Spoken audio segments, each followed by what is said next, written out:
Chapter 16, Brothers. Omri had fully intended to go back to sleep. Patrick did almost immediately, but Omri, he just couldn't, tired as he was. Instead, he lay in the candlelight, his head turned towards the table where Boone lay, and Little Bear sat cross-legged next to him, erect, watchful. Sometimes Omri would close one eye, but he did so no more than doze. Each time he opened them, he would meet Little Bear's unblinking stare. It was partly the rat that kept Omri awake. It pattered around under the floor for hours, making Omri nervous, but it never came anywhere near the men. No, that wasn't the main thing. The main things were Omri's thoughts. What was he going to do? Would he bring Little Bear's woman to life he had promised? But then what? Was hard enough with not only one little being to protect and feed and keep secret, much harder after Boone, and now there'd be three, and one a woman. Young as Omri was, Omri knew that a woman and two men spelled trouble. And what if they should be children? For Little Bear, the unpredictable moods, his demands, his occasional cruelties, Omri liked him. He wanted to keep him, but he also knew now that that was impossible. Whichever way he thought about it, in the end, was the same, disaster of some kind. Whatever magic he had brought to this strange adventure about must be put to use to send the little people back to their own place and time. Having decided this, however, sadly and reluctantly, Omri's stressful thoughts let go their hold on him. He drifted off to sleep. When he opened his eyes, dawn was breaking. The morning chorus of birds was just beginning. The candle had burned itself out. The rat had gone to sleep. So had Little Bear, nodding over his bow. Omri peered closely to Boone. The yellow field dressing on his wound moved steadily up and down, and his skin lost its gray look. He was much better. Of course, Little Bear shouldn't have gone to sleep, but just the same, he had done his job, and he had done his best. Omri slipped out of bed. His blazer was hanging from the hook on the back of his door, and he took a paper bag with the woman in it out of his pocket. Moving to tiptoe, he went to the cupboard, took out the plastic soldier, put the plastic Indian girl, and locked the cupboard door. When he heard little movements, he unlocked the cupboard and opened the door a crack so she wouldn't be frightened in the dark. Then he got back into bed, covered himself up, all except his eyes, and he stayed perfectly still to watch what would happen. At first, nothing did. Then slowly, stealthily, the door was pushed a little further open. Out crept this beautiful Indian girl. There was enough light in the room now for Omri to see the black of her hair, the chestnut brown of her skin, and the bright red of her dress. He couldn't see her expression, but he guessed she was bewildered. She glanced all around, and at once spotted Boone lying on the ground and Little Bear dozing beside him. She approached them cautiously. For a few moments she lingered behind Little Bear, clearly not sure whether she should touch him or wake him or not. She decided against it, and circling Boone at the feet, sat herself cross-legged on the other side, facing Little Bear. She sat staring at him. The three of them were so utterly still that it may have been that they were still plastic. Then a blackbird made an unusual noise outside, and Little Bear sat up sharply. At once he saw her. His whole body gave a jolt. Omri felt a prickling up the back of his neck the way they looked at each other. It went on for a very long time. Then slowly, they rose to their feet. Little Bear spoke to her quietly in some strange language, and she answered, and he smiled. Standing there on either side of Boone, not touching, they talked for some minutes in a low voice. Then he put out his hand, and she put hers into his. They stood silently there, holding hands. Their hands dropped. Little Bear pointed to Boone and began talking again. The girl crouched down, touched Boone gently and expertly. She looked at Little Bear and nodded. Then Little Bear looked around the room, and he saw Omri. Omri put his finger up to his lips, and shook his head, as if to say, "Don't tell her about me." Little Bear nodded. He took the girl by the hand, led her to the seed box, up to the ramp, and into the longhouse. After a moment or two, he came out again. He ran the length of the table and stood on its edge, as near to Omri as he could get. Do you like her? Omri asked. Little Bear put his hands on his belt and unfastened it. I like. Fit wife for chief. I pay much for her. And he handed Omri the belt that he made out of the shiny white shells. Now Omri hear Little Bear. Women say Boone good, not die. Little Bear pleased. Omri take Boone, but put in Longhouse. Women take care. Give little medicines. He held up the pill boxes. Omri get food. Make wedding feast. How can you have a wedding feast with only 2 Indians? Yes, not good. Omri make more Indians. Come to feast, he said hopefully. Then Omri shook his head. Little Bear's face fell. Little Bear, wouldn't you rather have your wedding at home with your own tribe? Little Bear was not a fool, and he understood at once what this meant. And he stood still, staring at Omri. Omri put in box, send back, he said. His voice was very flat. Omri couldn't tell if he liked the idea or not. Well, what do you think? Wouldn't it be better? Very slowly, the Indian nodded his head. And Boone? Boone, too. Make him my brother first. Yes, and then I'll send you all back. When? When Boone's well enough. Once Omri had decided, every day that passed was important because it was one day nearer to the last day. Patrick was sad as he was, but he didn't argue against Omri's decision. It's really the only way, Patrick said. After that, he didn't talk about it much. He just tried to be at Omri's house as much as possible. He couldn't do things with Boone much, of course, even though at a day or two Boone was sitting up in the longhouse and demanding to talk to his horse, which was brought to the entrance for the purpose, and the whining and all sorts of special food and drink. I can't be expected to get my strength back if you won't give me some of that hard stuff, he nagged. He even pretended to have a relapse. Omri pinched a nose dropper full of the whiskey from his parents' drinking cupboard and squeezed a little tiny bit into Boone's throat before the Indian girl, whose name was Bright Stars, as a reference to her shining eyes, Omri supposed, had succeeded in conveying the fact that Boone was perfectly all right, and he fainted, and he was faking it. Still, after he had his drink, Boone seemed to be much better. Omri and Patrick decided it wouldn't do him any harm, as he's used to it after all. And thereafter, Boone got a liquor ration 3 times a day, and did very well on it. He'll be ready to go back tomorrow, said Omri, the 4th day, and Boone, having a leg up on Little Bear, managed to ride the horse around the seed box in a steady walk. They'll probably look after him better than we can in his own time. The thought stuck him, and he fished out his pocket the drawing that Boone had done. Boone, is this your hometown? Sure is. Omri studied it closely underneath the magnifying glass. Away up the street, he saw a little sign saying doctor. Is he a good doctor?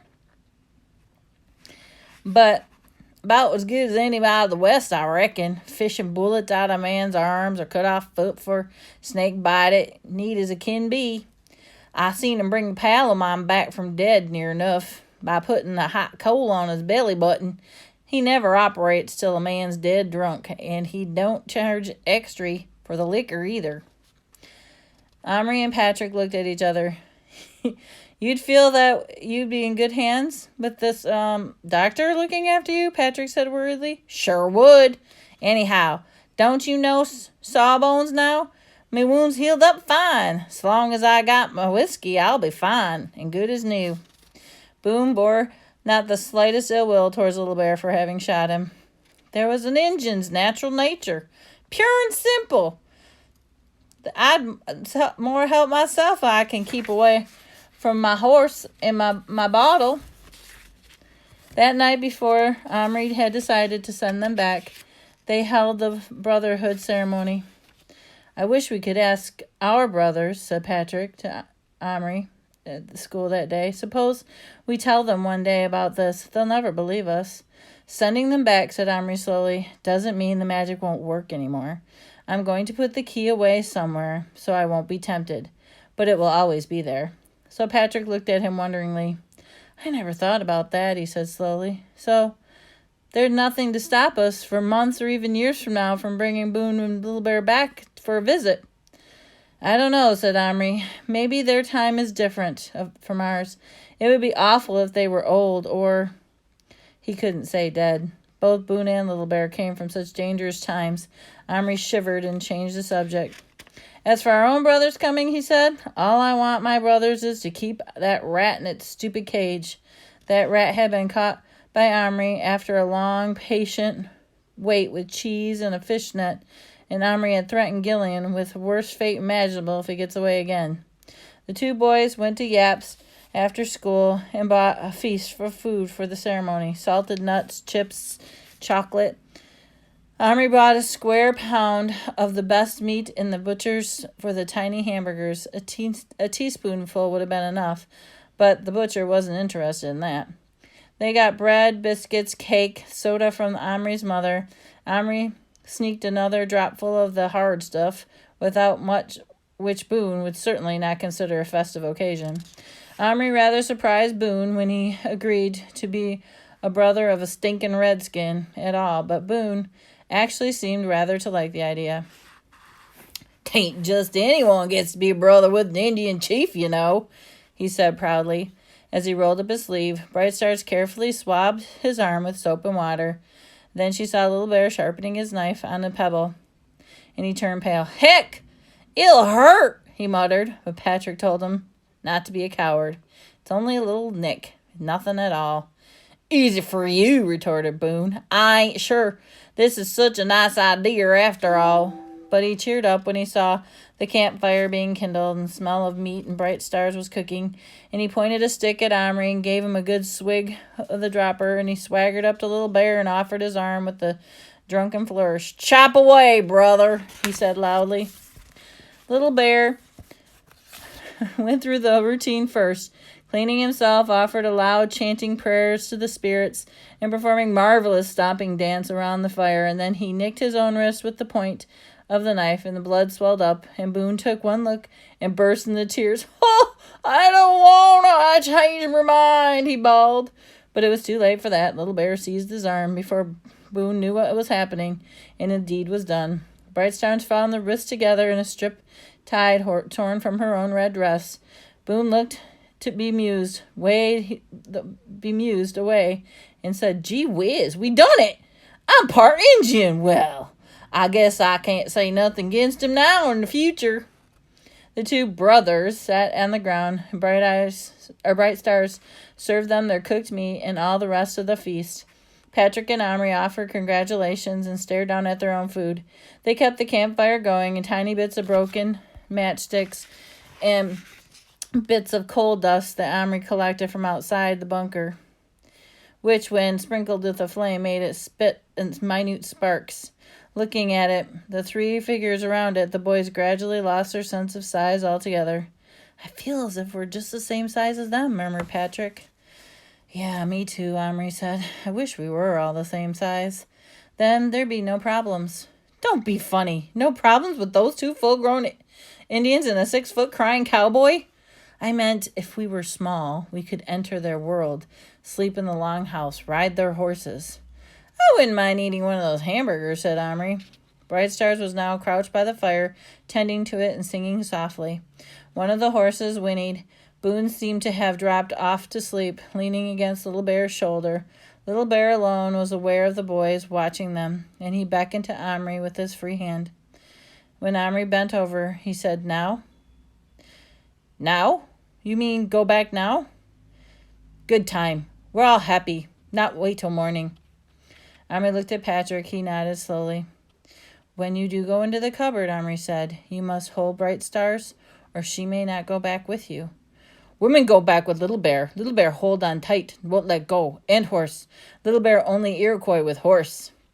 "But Boone must go separately. Don't drag him back to your time.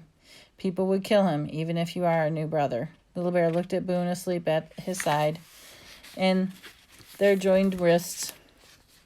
Then he looked back at the knife and cut the thing that bound them off. Patrick gently lifted Boone up. "Don't forget his hat. He'd never forgive us if we left that behind." To be safe, he sat Boone on his horse. Cowboys often ride in their sleep. He didn't stir Little Bear, led him down the camp, across the table, and up the other ramp that Omri stood against the rim of the cupboard. Then Little Bear went back to the seed box. Carefully he and Bright Stars put out the fire with the earth. Little Bear took one last look at his longhouse. Then he put up Bright Stars onto his horse and back of him and led him after Boone. They stood there together at the bottom of the cupboard. Nobody spoke. Omri, his hand on the door, which Patrick suddenly said, "I'm going to wake Boone up. I don't care. I've got to say goodbye to him." Hearing his name, Boone woke up so suddenly they nearly fell off his horse. He had to clutch the high pommel of the saddle. "What you want, kid?" asked Patrick, whose face was close to him. "You're going home now, Boone. I just wanted to say goodbye." Boone stared at him, then face slowly crumpled. "I can't say goodbye," he choked out, tears streaming down his face. He pulled a huge, grubby red handkerchief out of his pocket. "I just refuse to say it, that's all. I'll go burst out crying if I do." And he blew his nose with a trumpet blast. Omri and Little Bear staring at each other. Something else was needed to say. Some farewell. It was Little Bear who thought of it. "Omri, give hand." Omri put his hand forward. The horse braced the legs, but Little Bear held him steady. Little Bear took hold of Omri's little finger, drew his knife, pricked it in the soft part, and a drop of blood appeared. Then Little Bear solemnly pressed his own wrist against the place and held it together. "Brother," he said, looking at Omri with his fierce black eyes for the last time. Omri withdrew his hand. Little Bear jumped onto the back of the horse behind Bright Stars, holding around her waist so that he and she and the horse were made one unit and could not be separated during whatever kind of unearthly journey they were about to make through the unknown regions of time, space, and proportion. Little Bear raised his arm in the Indian salute. Omri put the hand on the door. He nearly couldn't do it. He had to set his teeth. Boone and his horse stood patiently, but the Indian horse started to prance and sidle. It put up its head and gave a long, challenging neigh. "Now," cried Little Bear. Omri drew his breath, closed the door, and turned the key. He and Patrick stood frozen with sadness and the strangeness of it all. Both of them silently counted to 10. Then very slowly Omri opened it. His hand could not lift the key. He turned it back and swung the door open. There they were, two plastic groups, formed out of shells, the real creatures that had been. Each boy lifted out their own, helplessly examined it. The living details were blurred. Plastic can't show the fine beaded work and the perfection of the hair and the muscles and the folds of the hide of the horse's coat and the beautiful girl's skin. But the figures were there. But the people and the personalities were gone. Patrick's eyes met Omri's and both were wet. "We could bring them back just real quick," Patrick said. No, they know. They're home now. Omri put his group, the Indian girl and the horse, on the shelf nearest his bed where he could see them easily. He laid down the beaded belt, still real, beside Patrick, slipped the mounted cowboy in his pocket, keeping his hand around it as almost if to keep it warm. Then Omri took the key and left the room. His mother was in the kitchen, getting everyone a hot drink before bed. She took one look at Omri's face, and her hands became still. "What's happened? What's wrong?" "Nothing, Mum. I want you to keep this key. I lost it. Luckily, I found it again, and you told me it was important. Better you keep it, please." She nearly refused, but then looking at him, she changed her mind and took the key from him. "I'll get a chain and I'll wear it," she said. "Like I always meant to." "You won't lose it, will you?" She shook her head and suddenly reached for him and hugged his face against hers. He was shaking. He broke away and then ran up to the room where Patrick was all standing there with his hands in his pocket gazing at the cupboard. "Come on, I'm going to put all sorts of medicines in it," Omri said loudly. "Bottles of pills, stuff Mom's finished with. And we'll pretend it's a doctor's drug cupboard, and we can make lots of them together." His voice peered out, which was silly games, such as they played before. He didn't feel like the slightest interest in them now. "I think I want to go for a walk," said Patrick. "But what should I do with the cupboard?" asked Omri desperately. "Leave it empty," said Patrick, "just in case." He didn't say in case of what, but he didn't have to. You just know that you could, and that was enough. The end.